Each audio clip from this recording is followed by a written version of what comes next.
ভারতে যে মুসলমানদের ব্ল্যাঙ্কেট করে বলা হচ্ছে বাবার কি আওলাদ, এরা সব বাইরে থেকে এসছে, সব আক্রমণকারী, ইনভেডার্স, এটা এমন পর্যায়ে পৌঁছে গেছে যে সমস্ত যুদ্ধে রাজপুতরা মুঘলদের কাছে পরাজিত হয়েছেন তাদেরকেও হিরো বানিয়ে, যেটা ভারতে হিন্দু ঐতিহাসিক বিন্দু বলছে, যেখানে মোগলরা জিতছে, আকবর জিতে যাচ্ছেন, হিরো বানানো হচ্ছে রাজপুত মহারাজাদের। বাংলাদেশিদের যখন ওখানে যারা মুসলমান চিহ্নিত করছে তারা বাংলাদেশি অনুপ্রবেশকারী এই বলে তাদের বের করে দিয়ে ভোট ব্যাংক তারা বানিয়ে ফেললে হিন্দুদের। হিন্দুত্ববাদ বা ইসলামিয়াত বা জুডাইজম বা খ্রিস্টান রাইট, এগুলোকে ধর্মকে ব্যবহার করে ক্ষমতায় আসার একটা সোজা সাপটা নিয়ম। কমিউনালিজম বা সাম্প্রদায়িকতা, এটা কিন্তু কোনো ধর্মীয় আন্দোলন না। মানে ধর্মপ্রাণ ধর্মভীরু মানুষেরা কিন্তু সাম্প্রদায়িক হয় না নর্মালি।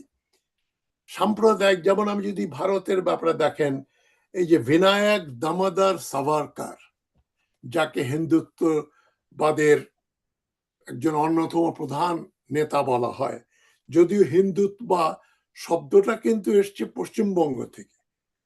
হুগলি জেলায় জন্মগ্রহণকারী চন্দ্রনাথ বসু, তিনি কিন্তু প্রথমে হিন্দুত্ব শব্দটা ব্যবহার করেন।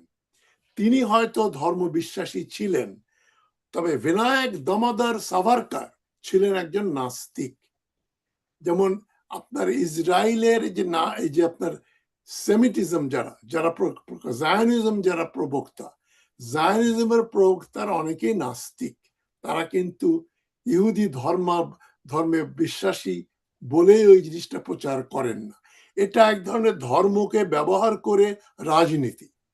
এখন এটা যদি আপনাকে ডিভিডেন্ড দেয়, ক্ষমতায় দেয়, তা যে লোক কট্টর নাস্তিক, যেমন শুভেন্দু অধিকারীর সম্বন্ধে বিভিন্ন ডকুমেন্টারি এসছে, ডকুমেন্ট দেখা গেছে উনি একেবারে বাটি ভর্তি করে গরুর মাংস খাচ্ছেন, এ ধরনের ছবি দেখেছি। সত্য মিথ্যা আমি জানি না। হ্যাঁ, এটা স্টেটমেন্টও দিয়েছে একজন রাজনীতিবিদ সেখানে।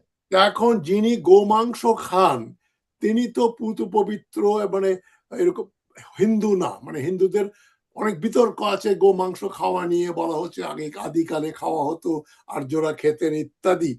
কিন্তু এই যে উনি যে ধর্ম ব্যবহার করে রাজনীতি করছেন, যেমন নরেন্দ্র মোদী, উনি কি খুব তাত্ত্বিক, ভীষণ রকম ভাবে হিন্দু ধর্মের দীক্ষা গ্রহণকারী কেউ?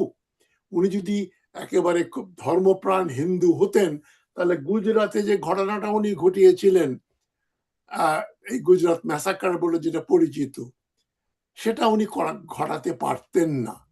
যেমন মোহাম্মদ আলী জিন্না, তাকে কিন্তু কট্টর মুসলমান হিসাবে কেউ বলে না। অনেকে বলছে উনি প্রায় নাস্তিক, মদ পান করতেন, অনেকে বলছে শুকরের মাংস খেতেন, কিন্তু তিনি পাকিস্তান প্রতিষ্ঠার ব্যাপারে দৃঢ় সংকল্পবদ্ধ ছিলেন।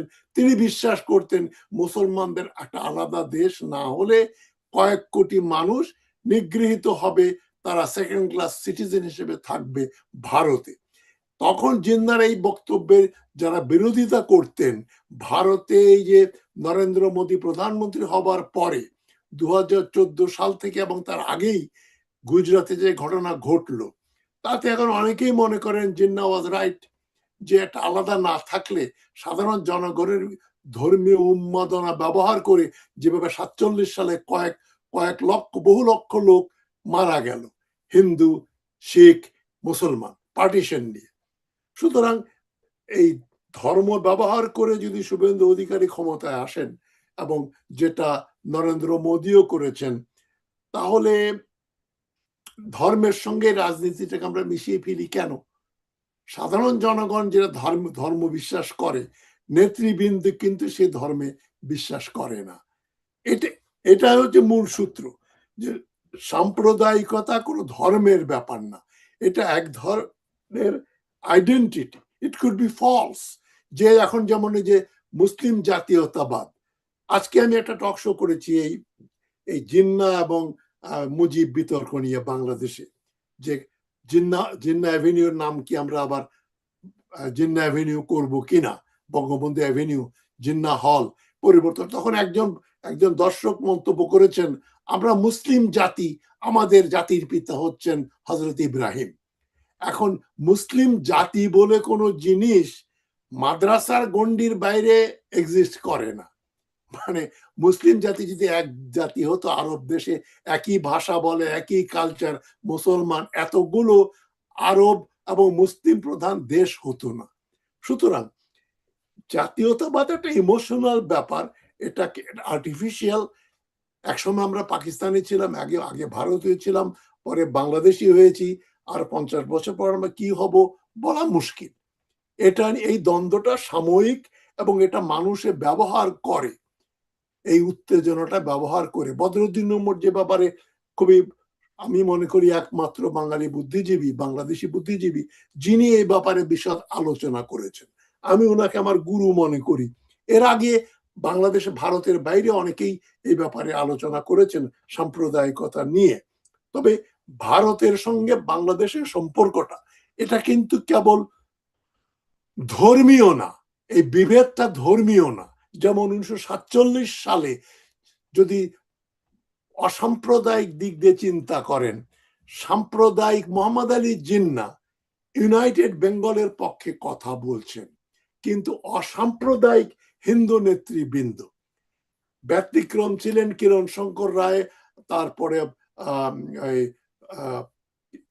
বসু, আপনার ওই সুভাষচন্দ্র, শরৎচন্দ্র বসু, এই ধরনের কয়েকজন ছাড়া বাদ বাকি হিন্দু ভদ্রলোকেরা মনে করেছেন বাঙালি হিন্দু আর মুসলমান এক থাকতে পারে না, আলাদা করতেই হবে। সুতরাং এই যে দুইটা বঙ্গ হলো 47 সালে, এর জন্য তো পপুলার পারসেপশন হচ্ছে মোহাম্মদ আলী জিন্নাহ, সহরাওয়ার্দী মুসলমানরা মিলে পার্টিশন করেছে। এর চাইতে বড় মিথ্যা কথা হতে পারে না। সুতরাং আমি ঘুরে ফিরে একই জায়গায় আমি আসছি, আমার নতুন বক্তব্য কিছু দেওয়ার এখানে অবকাশ নেই। পূর্ব বাংলার সঙ্গে পশ্চিম বাংলার যে এখন বিরোধ, এই বিরোধটা না থাকলে যারা পশ্চিমবঙ্গ শাসন করবেন, ধর্মীয় উন্মাদনা ব্যবহার না করলে তারা ক্ষমতায় যেতে পারবেন না।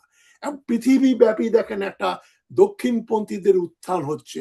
মার্কিন যুক্তরাষ্ট্র দেখেন ধর্ম, খ্রিস্টানিটি, এগুলো নিয়ে এক ধরনের উন্মাদনা হয়েছে, এবং সেটা ডোনাল্ড ট্রাম্প সেটাকে ব্যবহার করছে। কিন্তু শিক্ষিত লোকজন ওটা বিশ্বাস করে না, কিন্তু সাধারণ লোকজন মনে করে আমরা খ্রিস্টান এবং আমরা সাদা, আমরা কিন্তু এই ব্রাউন বা ইয়েলো বা অন্য কালোদের চাইতে আমরা শ্রেয়। এই ধরনের এক ধরনের এথনো ন্যাশনাল এক ধরনের সেন্টিমেন্ট অ্যারাউজ করা হয়। হিটলার যেটা ব্যবহার করেছে, সেই জিনিসটা কিন্তু ফিরে আসছে।